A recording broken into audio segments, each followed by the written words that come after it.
Falando de História.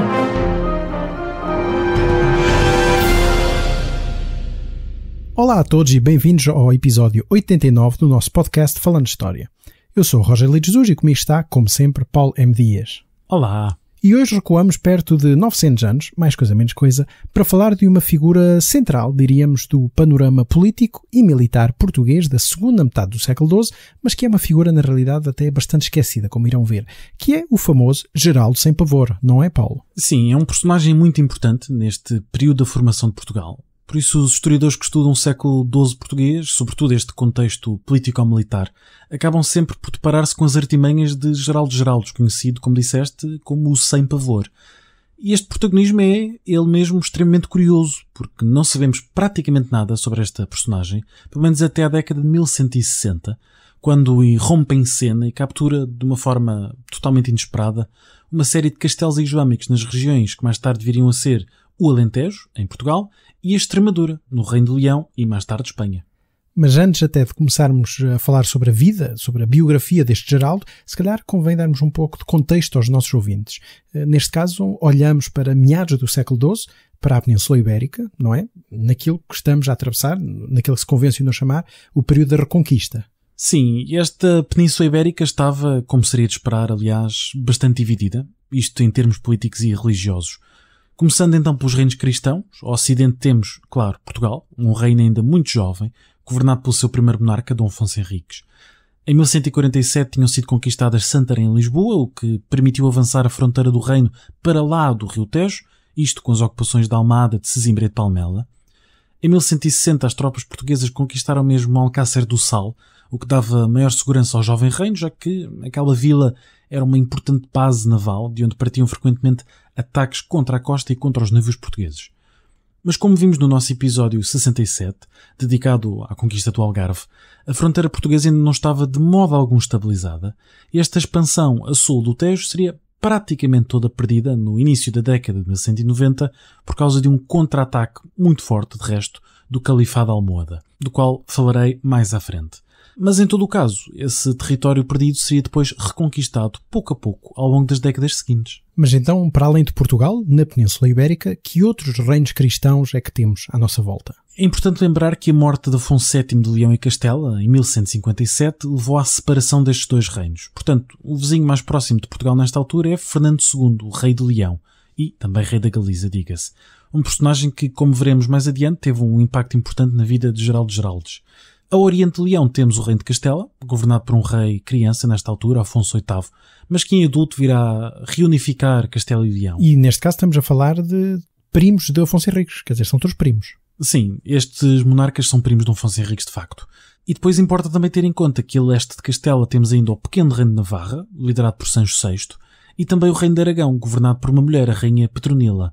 Com exceção de Navarra, que está ali entalada entre Castela e Aragão, que fica assim limitado e não pode expandir o seu território, todos os restantes reinos vão crescendo em direção a sul, às custas, claro, dos vizinhos islâmicos. Porque há este pequeno pormenor que convém não esquecer, é que, neste momento, o sul da Península Ibérica está ainda praticamente todo sob o controle islâmico, não é?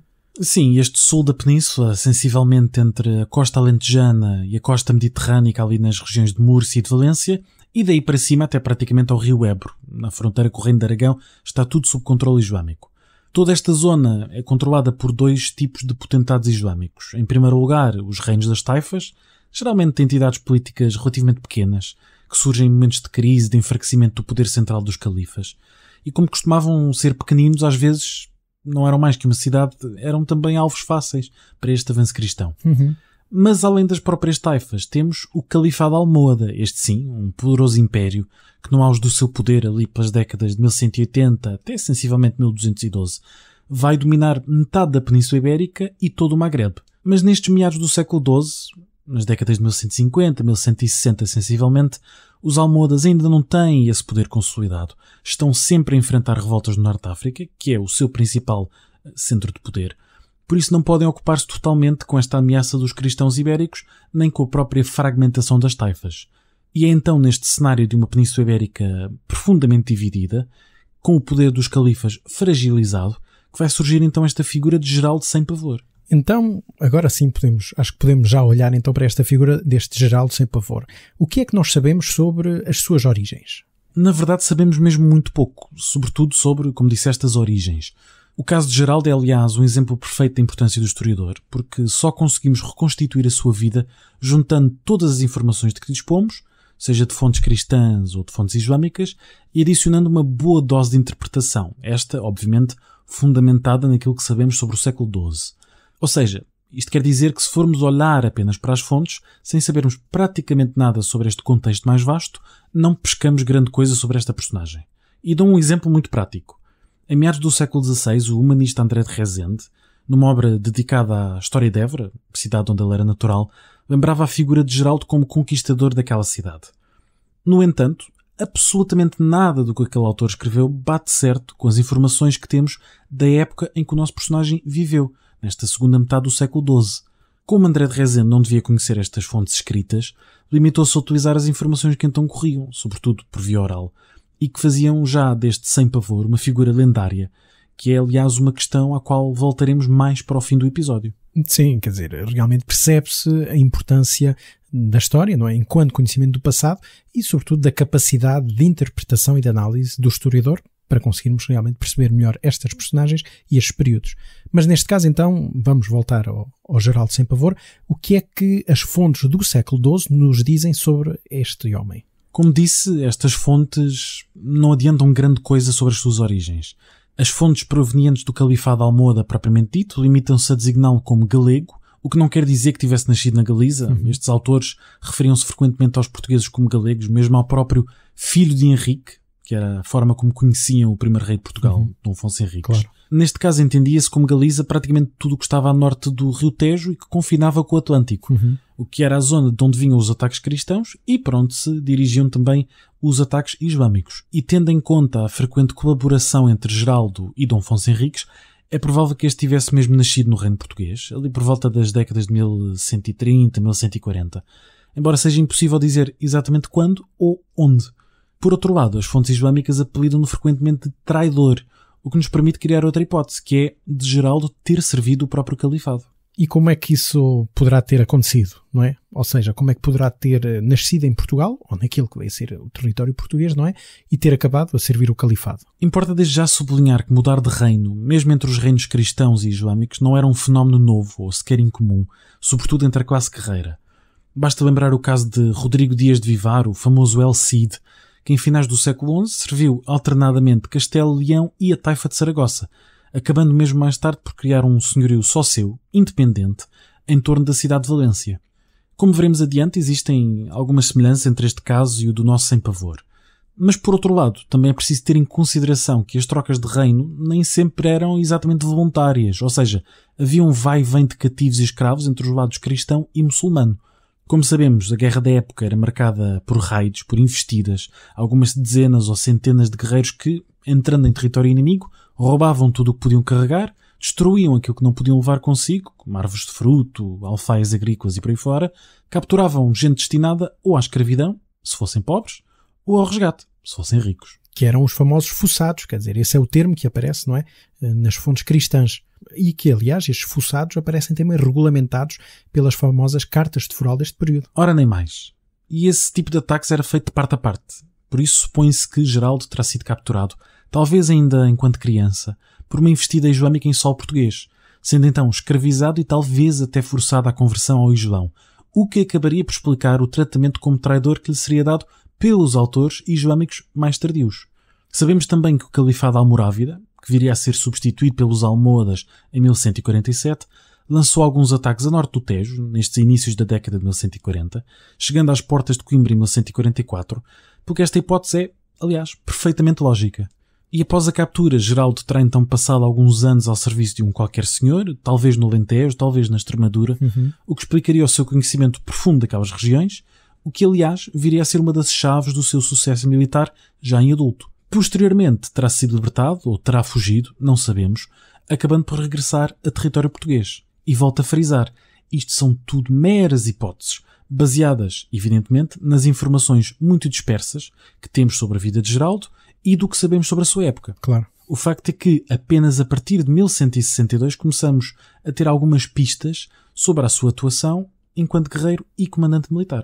E porquê 1162? Há algum acontecimento relevante na sua vida? Ou que possamos reconstituir? Bom, na noite de 30 de novembro de 1162, um exército português, cuja dimensão desconhecemos, não sabemos quantos eram, mas que sabemos ter incluído tropas de Coimbra e de Santarém, e liderado por Fernão Gonçalves, tomou de assalto a cidade de Beja. Os defensores foram apanhados completamente de surpresa, não só porque os atacantes estavam ocultos pela escuridão da noite, mas também porque a campanha decorreu em pleno inverno, uma época muito pouco própria à atividade militar, sobretudo devido ao frio e às chuvas. Conquistada Beja, os portugueses assentaram Arraiais e utilizaram-na até à primavera de 1163 como base operacional, para daí lançarem ataques contra as populações vizinhas, repetindo aquele padrão de destruição, roubo e rapto que referi há pouco. No fim da primavera, a cidade foi então destruída e abandonada, já que não se esperava que pudesse ser mantida tão longe do restante território português, claro, cujo limite sul era, e relembro, Alcácer do Sal. É possível que Geraldo Sem Pavor tenha participado nesta expedição, desde logo porque a forma como Beja foi tomada, por intermédio de um ataque furtivo, condizia perfeitamente com o tipo de operação que começou a liderar a partir de 1165 e até pela própria posição deste ataque nas crónicas, que é relacionado diretamente quase com a ação posterior de Geraldo, isto nas crónicas islâmicas. Claro, mas neste caso estás a falar de um método de assalto do Geraldo. Ou seja, que método é esse? O que é que Geraldo Sem Pavor fazia? O que é que ele aplicava na guerra? Como é que ele conquistava? O seu modus operandi, digamos assim, era relativamente simples. Pouco inovador, mas bastante eficaz. Geraldo liderava o seu bando, que em 1176 andava por 350 homens, portanto, nos inícios da carreira deveriam ser menos, e liderava-os até junto às muralhas de um castelo ou de uma cidade, sempre a coberta da noite, e em particular em noites muito chuvosas, ventosas ou com neve, para que os vigias inimigos estivessem abrigados e menos atentos ao exterior.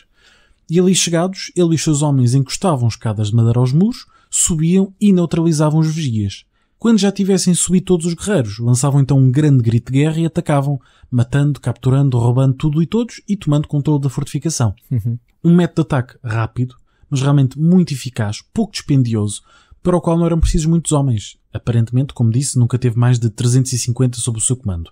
Nem sequer muitos meios, apenas estas escadas de madeira e as armas que os homens já teriam consigo, espadas, lanças. E quem eram estes homens que andavam com Geraldo? Quem são estes homens que fazem parte do bando do Geraldo? Estes homens são descritos simplesmente como ladrões. O que em parte é verdade, mas também o era para todo e qualquer homem envolvido na guerra nesta época, porque o saque, o roubo, era uma parte muito importante de todo o processo. Geraldo, como líder militar bem-sucedido e independente, conseguiu sempre congregar em seu torno umas centenas de homens, sem dúvida gente ambiciosa, cheia de vontade de enriquecer, muitos deles cristãos, mas também certamente alguns muçulmanos peninsulares. E é preciso não esquecer que este é um bando que atua numa fronteira política e religiosa, que combateu sobretudo pelos cristãos, mas que não teve grandes problemas em colocar-se ao serviço do califa quando necessário. O que é evidente é que o bando de Geraldo era muito eficaz, tendo tomado uma série de fortificações, algumas muito impressionantes, e sempre pela calada da noite. Além disso, a atuação do bando era imprevisível, porque atacavam castelos e cidades muito distantes entre si, por isso as autoridades islâmicas nunca conseguiam saber ao certo onde iria acontecer o próximo ataque. Por isso se percebe o medo destas populações, como aliás nos conta o cronista Ibn Sahib al-Sala, e aqui cito: o pensamento constante de Geraldo era tomar por surpresa as cidades e os castelos só com a sua gente. Ele tinha os muçulmanos da fronteira sob o terror das suas armas. Fim de citação.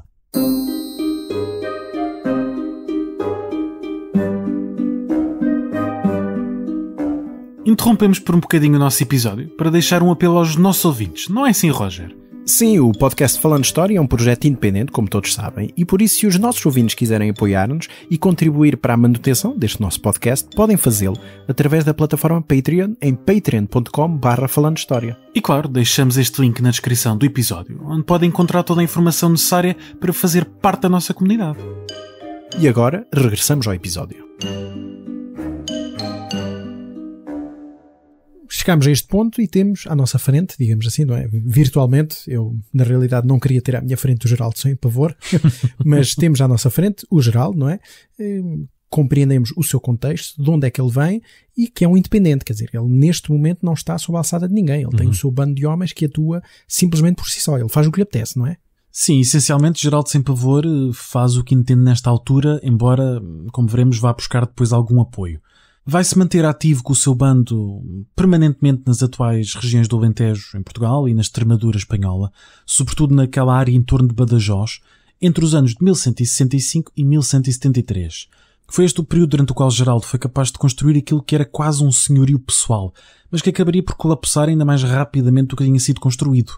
A sua primeira vitória, utilizando estes métodos que descrevi, aconteceu a 15 de abril de 1165, quando tomou de assalto o castelo de Trujillo, nas imediações da cidade de Cáceres, hoje em dia na Extremadura espanhola, e foi mesmo manter esse castelo em sua posse. Em setembro desse ano voltava a atacar, desta vez a mais de 200 km de distância, tomando aquela que era, nem mais nem menos, que a segunda cidade mais importante da província almohada de Badajoz, a cidade de Évora. Realmente percebe-se um pouco esta surpresa, não é, das autoridades islâmicas, tendo em conta que estamos a falar de ataques que estão, como também já referiste, dispersos, ou seja, distanciados de centenas de quilómetros. Mas neste caso, sobre Évora, o que é que nós sabemos sobre este ataque, sobre esta conquista? Na verdade não sabemos praticamente nada. Percebe-se que foi uma conquista impressionante, não só porque Évora era um alvo difícil de tomar, sendo uma cidade grande, bem povoada, protegida por muralhas, mas também porque Geraldo tinha apenas algumas centenas de homens sob o seu comando.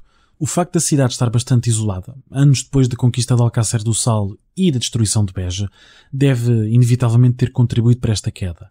Mas a este respeito, aquilo que sabemos com toda a certeza é que, logo após a conquista, Geraldo ofereceu a cidade a Dom Afonso Henriques, que a aceitou de bom grado, obviamente, nomeando-o então alcaide-mor de Évora, essencialmente tornando-o capitão da guarnição local.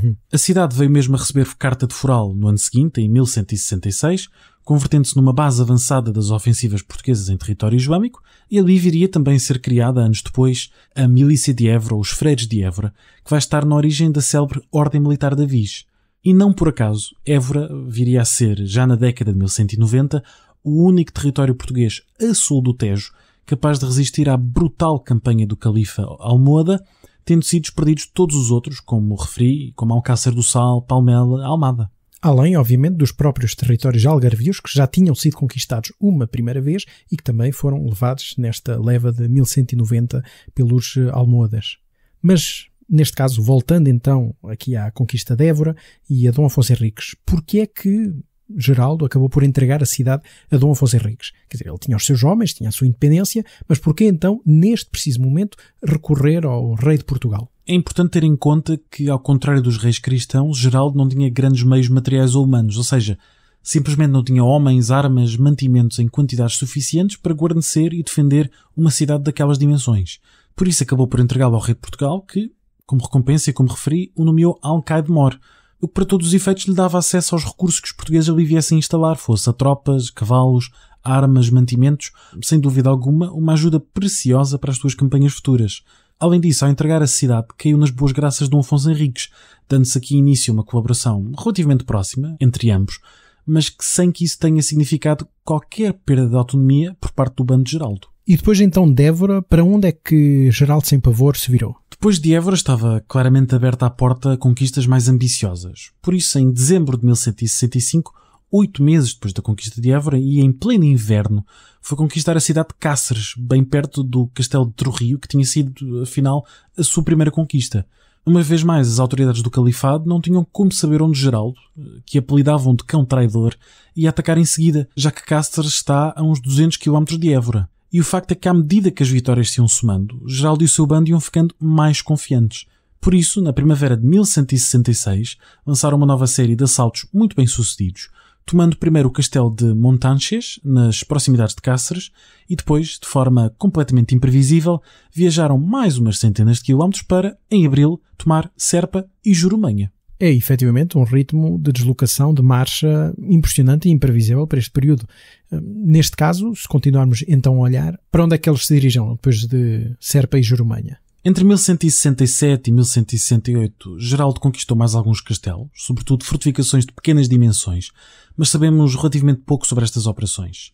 Sabemos que tomou Santa Cruz, Monfraué, também perto de Cáceres, Moura e Monsaraz, que permitiam assegurar mais facilmente a defesa de Évora, e Alconchel e Lebón, nas proximidades de Badajoz.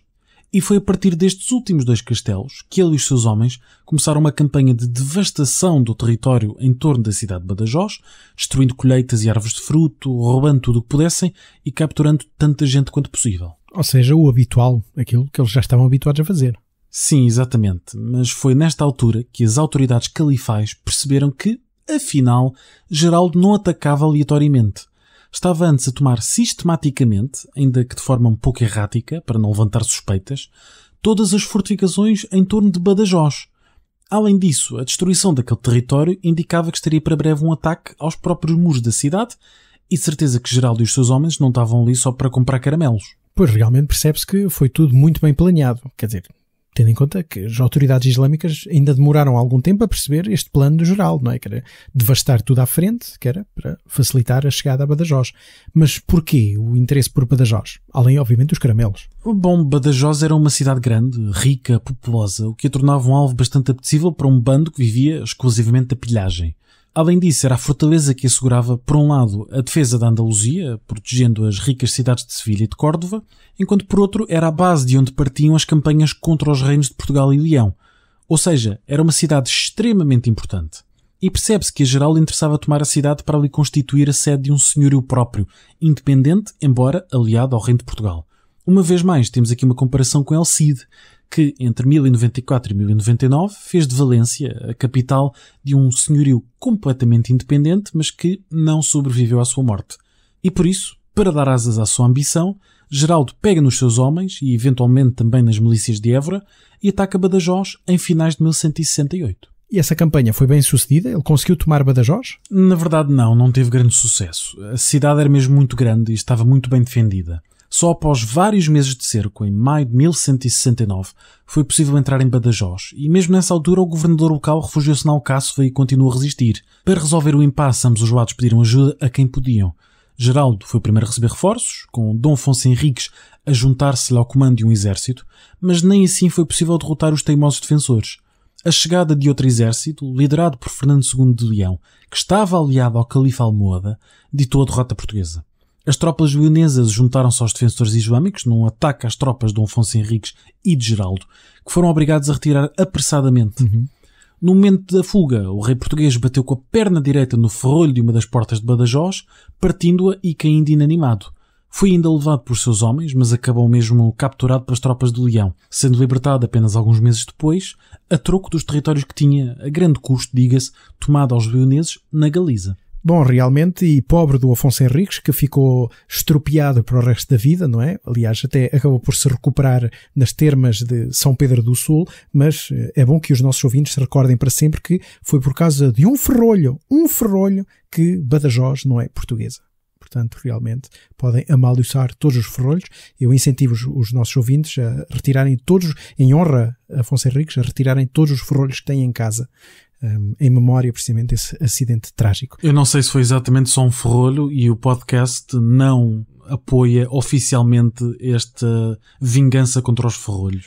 Não sei, eu acho que poderia ser uma campanha. Interessante. Mas pronto, vamos voltar aqui ao nosso Geraldo. Porque realmente, como acabei de dizer, o nosso Afonso Henriques ficou realmente incapacitado para o resto da vida. Mas quanto a Geraldo, o que é que lhe aconteceu depois desta derrota monumental em Badajoz? Ao que parece, e embora as fontes nada digam a esse respeito, também terá sido capturado nesta altura. Só assim se compreende a entrega aos leoneses dos castelos de Montanches, Santa Cruz, Trujillo e Monfragüe. Mas apesar da perda destas fortalezas, não desistiu da vontade de tomar Badajoz. Aliás, muito pelo contrário. Ao longo dos anos seguintes, liderou uma brutal campanha de devastação em torno da cidade, de modo a enfraquecer os seus defensores pela fome. Além disso, assim que pôde, emboscou parte da guarnição local, chacinando-a. Para evitar a capitulação de Badajoz, partiam de Sevilha comboios das émulas, ou seja, burros ou mulas, carregadas de víveres, mas também estes acabavam emboscados e roubados pelo bando de Geraldo. Bom, tudo isto em preparação de um novo ataque a Badajoz, não? Ora, nem mais. Como já todos esperavam, em setembro de 1170, Geraldo e Dom Sancho, herdeiro de Dom Afonso Henriques, que, como disseste, ficou incapaz de cavalgar e de liderar tropas depois de partir a perna no ano anterior, lideram este novo assalto a Badajoz. Mas aquela cidade era simplesmente demasiado importante para se deixar cair nas mãos ou do Reino de Portugal, ou pior ainda, de um bando de ladrões. Por isso o Rei de Leão e o Califa Almohada voltaram a responder em força. O primeiro porque não queria perder a possibilidade de se expandir para sul à custa de território islâmico, aliados hoje, inimigos amanhã. e o segundo porque queria garantir a defesa de Sevilha e de Córdoba. Confrontados com a chegada dos reforços inimigos, Geraldo e Sancho retiram então para território português. Com um novo insucesso, a sorte de Geraldo começa então a esgotar-se, e a partir de 1171 os almohadas entram em ação para tentar aniquilar esta ameaça. E o que é que fazem em concreto para tentar vencer finalmente o Geraldo? Por um lado, começaram a proteger melhor os comboios de mulas carregadas de comida que partiam em direção a Badajoz, o que acabava por impedir que estas poucas centenas de homens de Geraldo as pudessem atacar com sucesso. Claro. Por outro, por volta de novembro de 1171, conseguiram tomar o castelo de Lobone, perto de Badajoz, e Jurumanha, capturando muitos membros do bando Sem Pavor.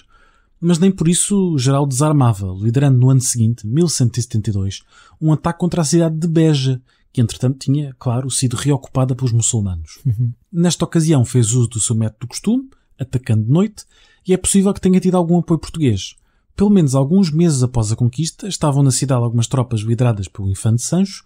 Contudo, os portugueses não queriam manter Beja, considerada, aliás, demasiado vulnerável, o que não agradou a Geraldo, que ainda não tinha desistido da criação deste senhorio próprio. O que até tinha a sua lógica, não é? Beja era realmente, se olharmos para o mapa, basta perceber a distância com que ficava do resto do território que já era Portugal. Portanto, era realmente uma posição muito difícil para ser defendida por parte das parcas tropas portuguesas. Mas eu até imagino que essa decisão não tenha caído nada bem a Geraldo. Não caiu nada bem, mas o pior ainda estava para vir. Porque em 1173, Portugal e o Califado de Almohade assinaram tréguas por 5 anos, o que garantia um período de paz na fronteira que era suficiente para consolidar os territórios conquistados e preparar a nova guerra que aconteceria, todos o esperavam, assim que acabasse a trégua. Mas Geraldo e os seus homens viviam da guerra e para eles era impensável estabelecer tréguas. Reconhecendo que, por isso mesmo, Sem Pavor dificilmente respeitaria as tréguas, Dom Afonso Henriques retirou-lhe todo e qualquer apoio, pondo fim a esta aliança que durava desde 1165. Desapontado, Geraldo ainda tinha, no entanto, um truque na manga. Abandonou os castelos que ainda tinha e, ao comando de 350 homens, dirigiu-se a Sevilha. Mas para atacar Sevilha, com 350 homens? Quer dizer, ele era realmente Sem Pavor, mas, pelo amor de Deus. Não. Geraldo era ambicioso, mas não era louco, não é? Foi antes colocar-se ao serviço dos almohadas. Foi uma decisão que nos pode parecer surpreendente, mas que fazia parte da vida na fronteira hispânica, como disse.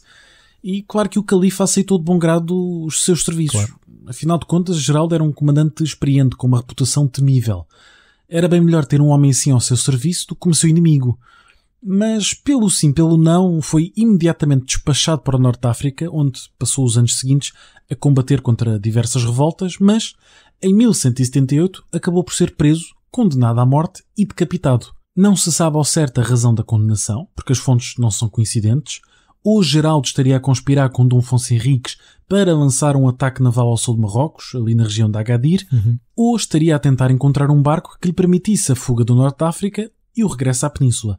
Independentemente da razão, a verdade é que este foi o fim do Sem Pavor. Que, mesmo assim, não é? Teve esta ascensão fulgurante que acabaste de narrar e que se manteve como uma personagem lendária, pelo menos no sul de Portugal. Sim, basta pensar que entre 1165 e 1173 construiu praticamente um senhorio independente, embora aliado, claro, ao Reino de Portugal. Conquistou não só pequenos castelos, mas também cidades grandes, importantes, Évora, Cáceres, até Beja. E tudo usando ataques surpresa noturnos, com umas poucas centenas de homens.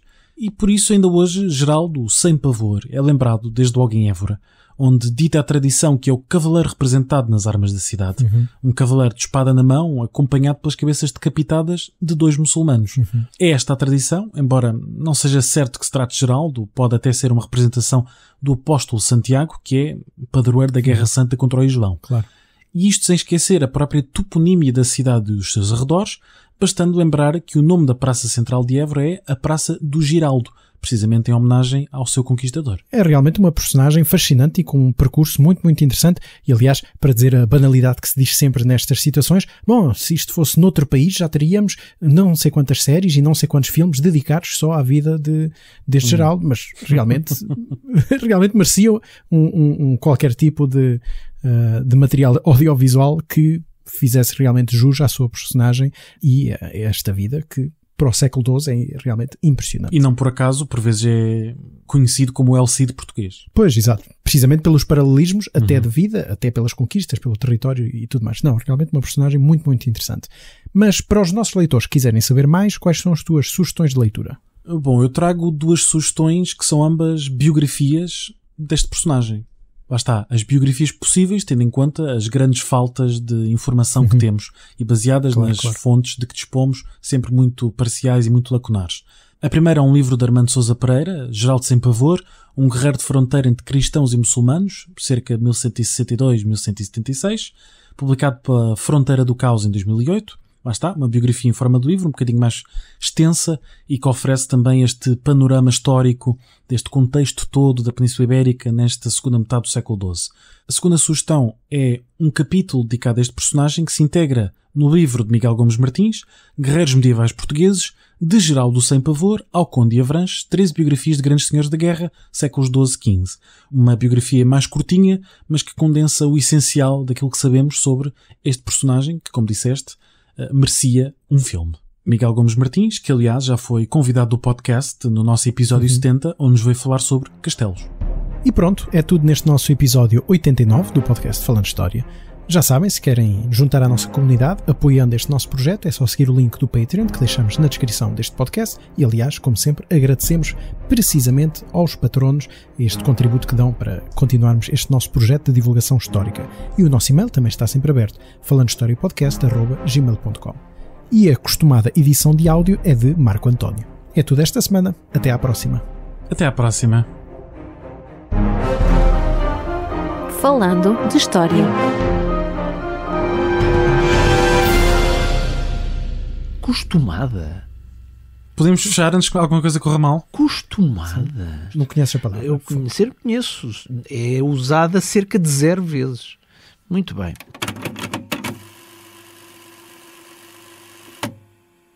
Mas que na realidade continua a ser bastante desconhecida em Portugal, que é nem mais nem menos que o famoso Geraldo Sem Pavor, não é, Paulo?